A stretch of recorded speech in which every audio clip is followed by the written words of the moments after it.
Hello, everybody, and welcome to another fun and exciting episode of Back to Basics. Now, if you've been keeping up with our episodes, and I hope you have, you may have noticed that this episode is going to be a continuation from last week's episode on Genesis chapter 38. We are now into part 3 on this very, very involved chapter. So rather than having Courtney and I give you the whole spiel about this being a brand new episode, what I'm going to do is I'm going to cut right back to our episode already in progress that we cut off at the end last week. So I'm going to go ahead and pitch it right back to me and Courtney, and you can continue right where we left off. How much room for, just like in your professional opinion though, how much room for interpretation idea really from a Christian angle at least is there? Because like I always hammer about this. I feel like there are facts, and no, there are not like alternative facts to that. Like these are harder to dig up facts, I feel like, because despite having the book, this stuff is really, really, really, really old, and was really old before it was written. So now, when it comes down to it, you're basically asking the same question we started out with, which is, how do you read the Bible? And that question is going to be different depending on who you are. Now, as Reformed progressive Protestants, we take a somewhat anachronistic kind of approach to it, in that we start with our understanding of who God is, and then we look to the text to see how that God is presenting in the story and what we can learn about that God through the story. Now, I know you hate it when I give you vague ass answers like this, but I'm sorry, you're not going to get like super factual answers out of like a 6,000 to 8,000 year old text. It's just not fucking going to happen. That being said, yeah, we've been over that. I know. You do have to establish what are your guideposts when reading the Bible. Now, for your conservative reader of the Bible, whether that's, your Hasidic or Orthodox Jewish reader of the Old Testament and the Torah, whether that's your crispy Christian reader of the whatever, their guideposts are always going to be, I'm looking for the letter of the law, so I know exactly which laws to game, so I can Beckett Mariner myself out of this situation and get into heaven while still doing all the fucking crazy stuff I want. Looking at you, Osteen, that's what he's trying for. That's what they're all trying for. I would contend that that is an inauthentic and inappropriate way to read the Bible. And to play the advocate here, the devil's advocate here, I think people would say that about us too, that we're cherry picking to get the information we want to. I'm not saying it's true. No. I'm saying that that is definitely something that's said about like liberal Christians, quote unquote. And I think that is inauthentic when it's said. And the reason I will say that is this. If you tell a conservative reader of the Bible that nuance is necessary, they'll say, no, it's not. If you tell a progressive reader of the Bible that these texts say this thing, the progressive reader of the Bible will say, okay, well, let's try to understand it better.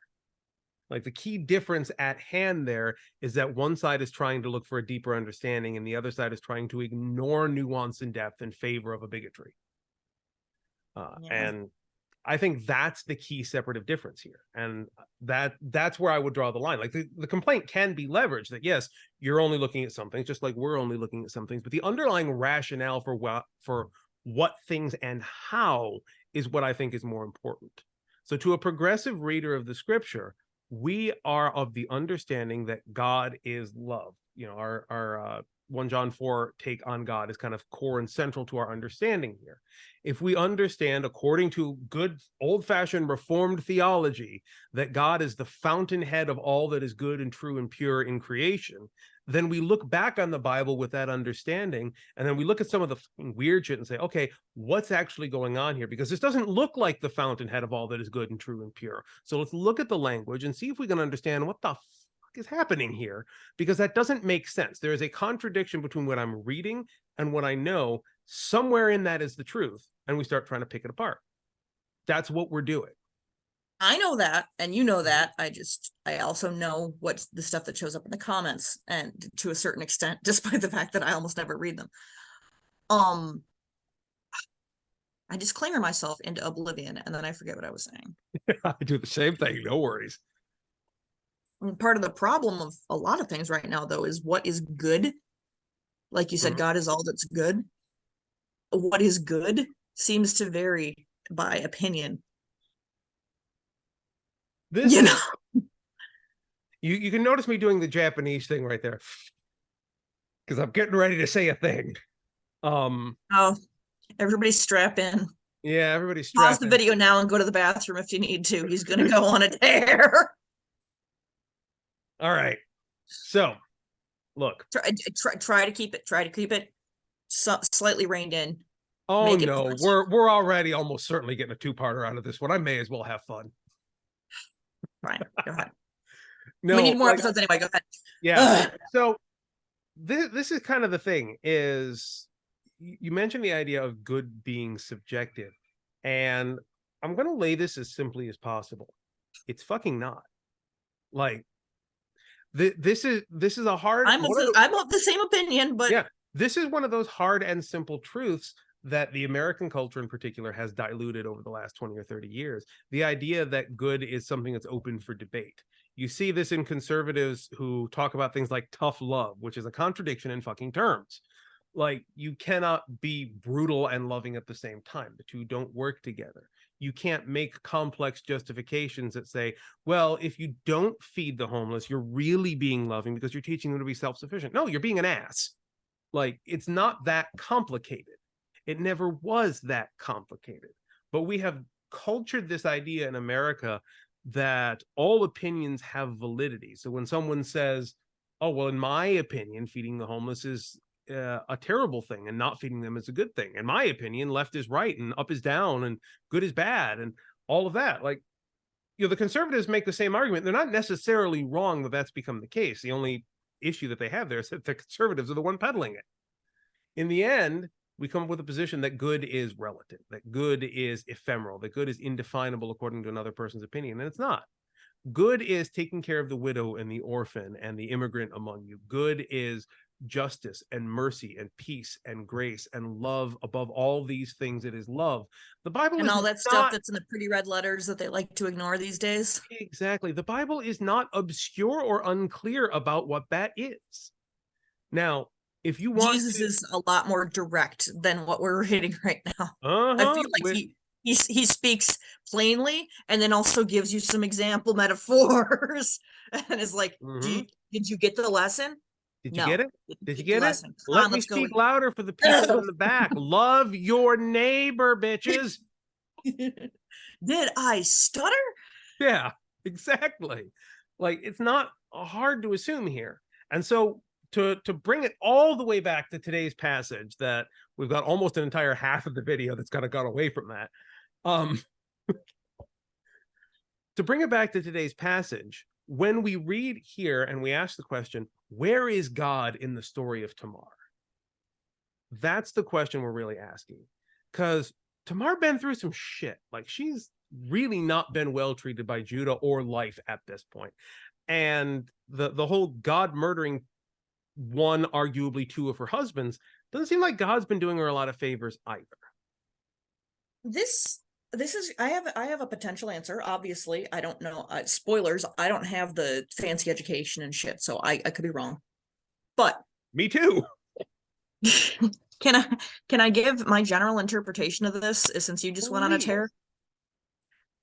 This reads to me like a story that doesn't really involve God like a whole hell of a lot at all, and I still think it has a place in the Bible because you're talking about how messed up this situation was, and you're seeing someone who has been put through, like you said, a ridiculous amount of trauma, deciding, no, I'm changing this now, and figuring out how she's going to take action, catching her moment when she can, and just forcing agency on herself. Like, you know what? No, she's smart, she's clever, and she saves herself from a situation that was totally out of her control. I think it, like, learning about it, I would never have said that before just looking at this passage, but learning about like what's actually behind all of this, good for fucking Tamar. In the situation did I or did I not warn you about that at the beginning? Yeah, no, to me this is a with the background and everything on its own, it's just fucking bizarre. But learning the background and everything, it's inspirational, really. We take a break from this story of men and how they fuck up God's orders to show you how a woman repeatedly victimized by the culture and not really done any favor, no, I mean,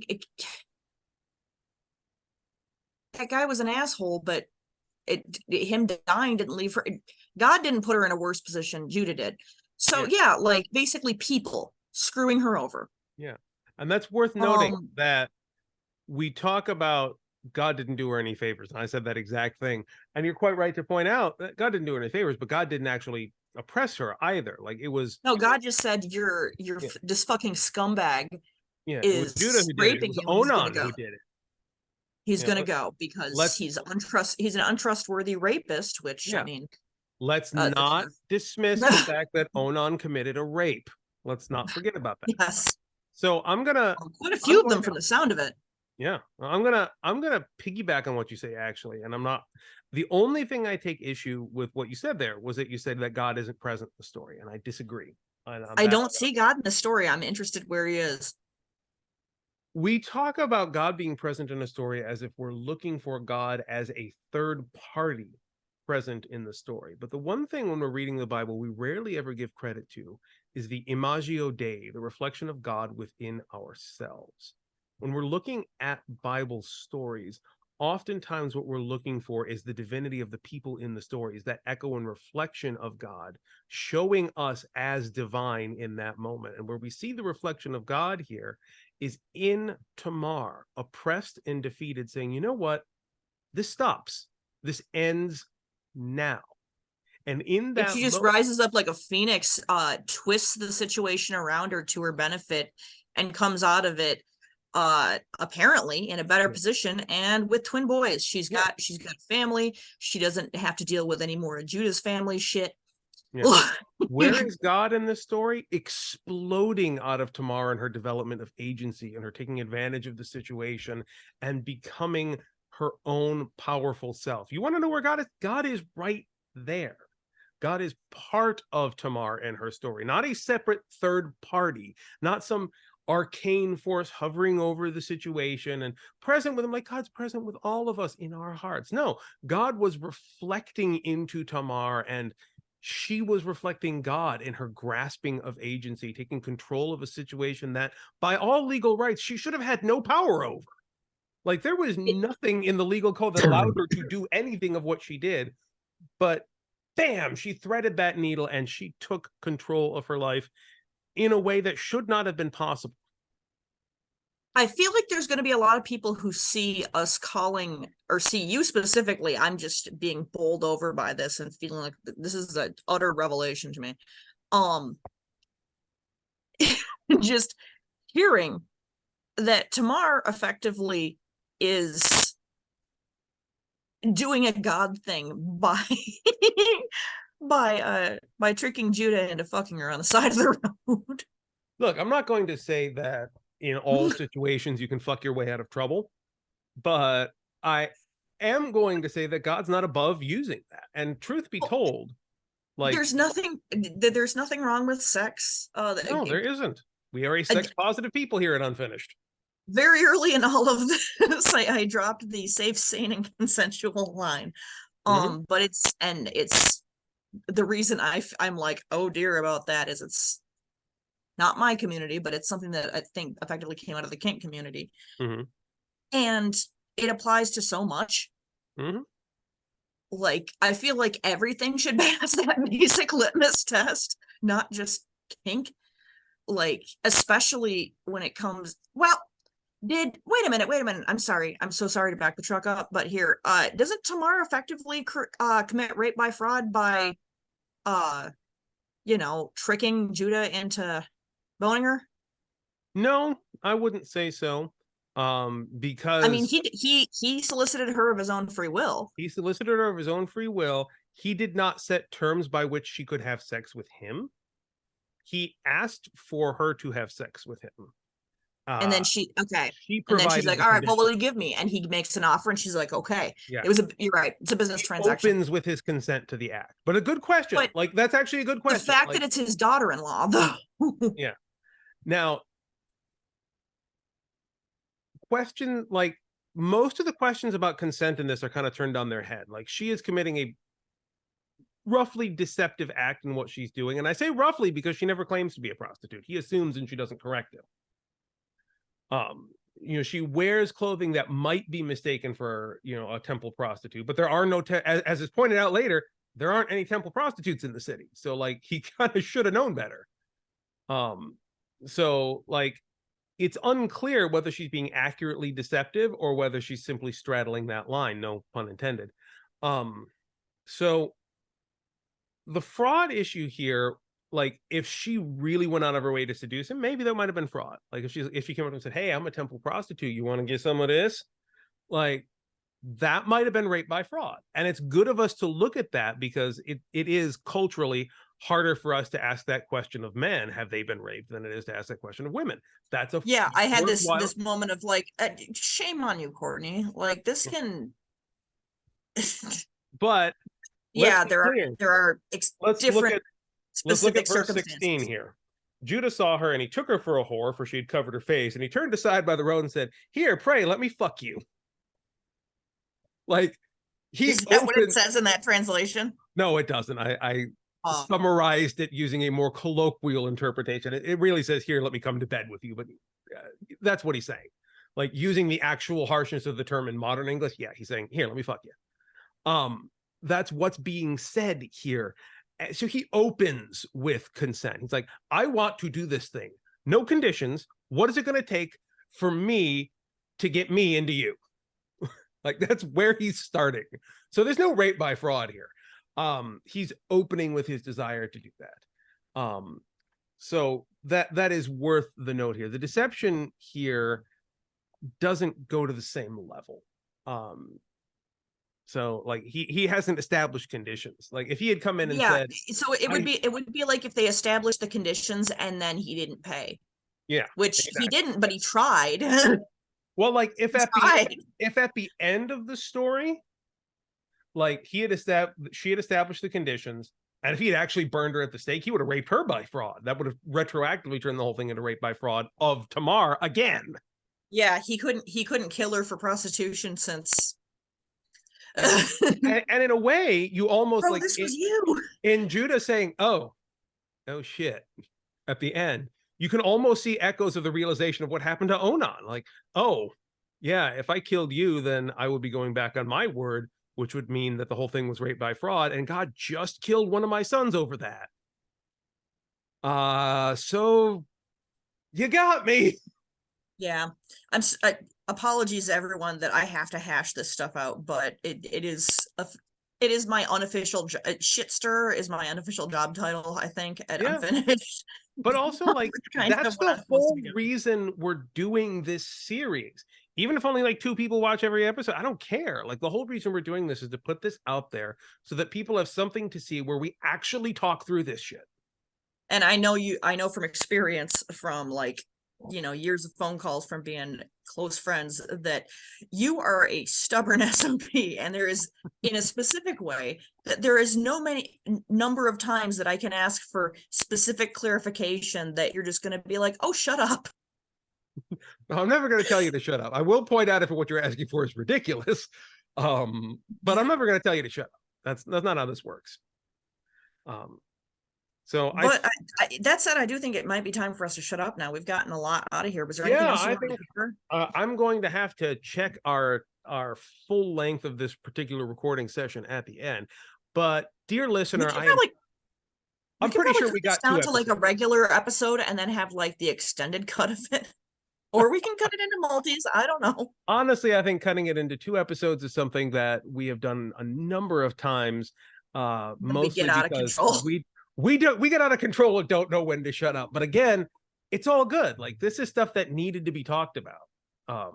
Like, this is a really interesting passage. I probably never would have even found this, let alone like gotten the insight about it. Yeah. I'll be honest, like the first part of this that we covered last week, the Onan wasn't actually masturbating, y'all. That whole bit, like I have gone back to that well a number of times because, you know, me being me, I get in regular fist fights with purity culture because fuck that shit.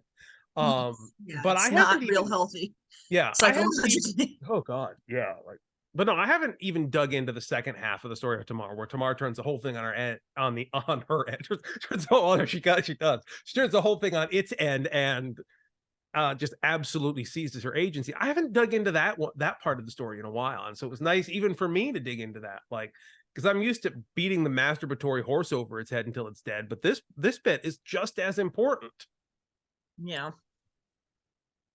you know. Is And that some that there's not really anything wrong being a prostitute, not really anything wrong with having a respectful transaction with a prostitute. ain't nothing wrong with fucking your way to the top so long as everyone's on board with it.